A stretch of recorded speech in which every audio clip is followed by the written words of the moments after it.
दोस्तों, पहले वीडियो में हमने संविधान के कुछ महत्वपूर्ण बिंदुओं के बारे में आपसे हमने चर्चा की थी।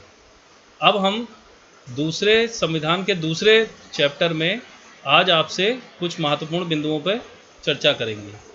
जैसे पहला महत्वपूर्ण बिंदु है, संसद ने नागरिकता अधिनियम 1955 में लागू किया।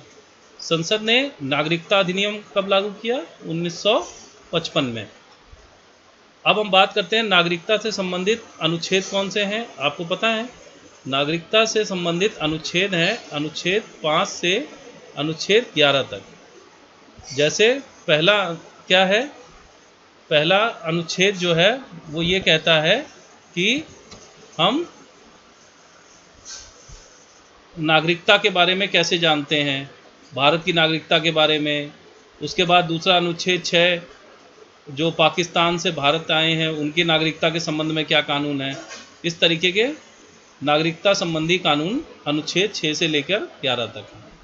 अब हम बात करते हैं दूसरा पॉइंट कि भारत में एकल नागरिकता है।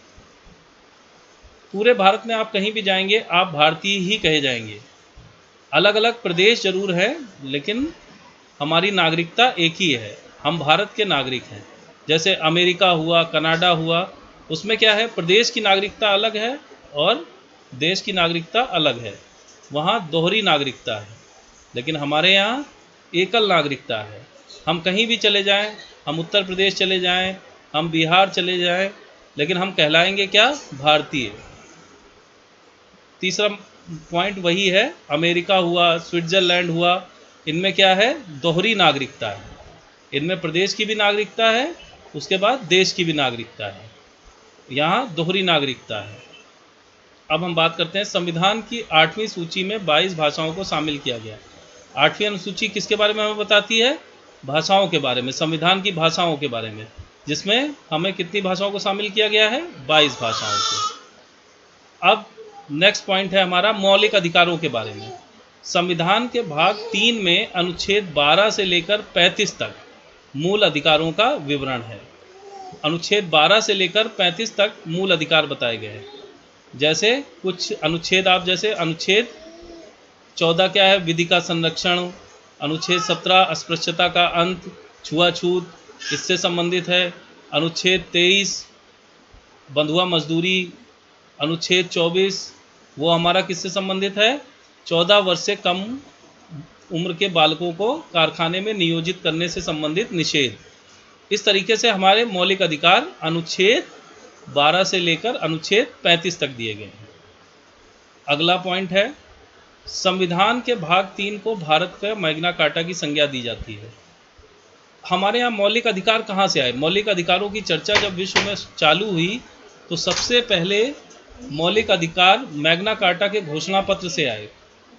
इसीलिए संविधान के भाग 3 को भारत का मैग्ना कार्टा कहा जाता है। अगला पॉइंट है, संपत्ति के अधिकार को 44वें संविधान संशोधन के द्वारा मूल अधिकारों की सूची से हटा दिया गया और संविधान के भाग 8 में अनुच्छेद 300 का के तहत कानूनी अधिकार बना दिया गया।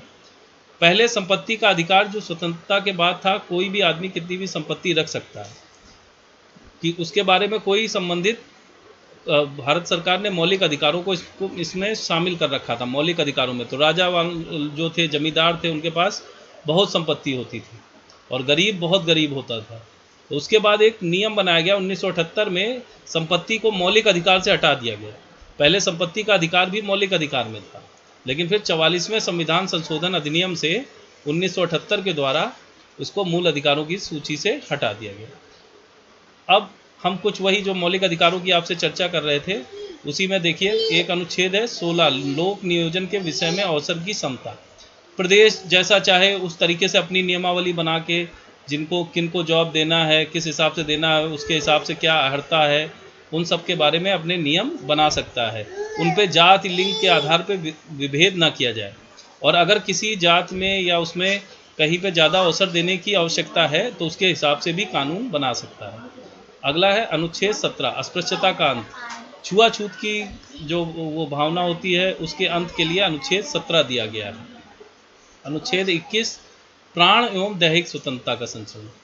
आपको कहीं भी आपकी दैहिक स्वतंत्रता है, आपको पुलिस अगर वो करती है तो 24 घंटे में आपको कोर्ट में उसको पुलिस को पेश करना होता है। ये हमारी प्राण और दैहिक स्वतंत्रता का संरक्षण है। अनुच्छेद 23 क्या है? अनुच्छेद 23 बाल श्रम का प्रतिषेध, इसमें गलत लिखा हुआ है। एक्चुअली वो बंधुआ मजदूरी का प्रतिषेध है। बंधुआ मजदूरी बलात् श्रम है। ये बाल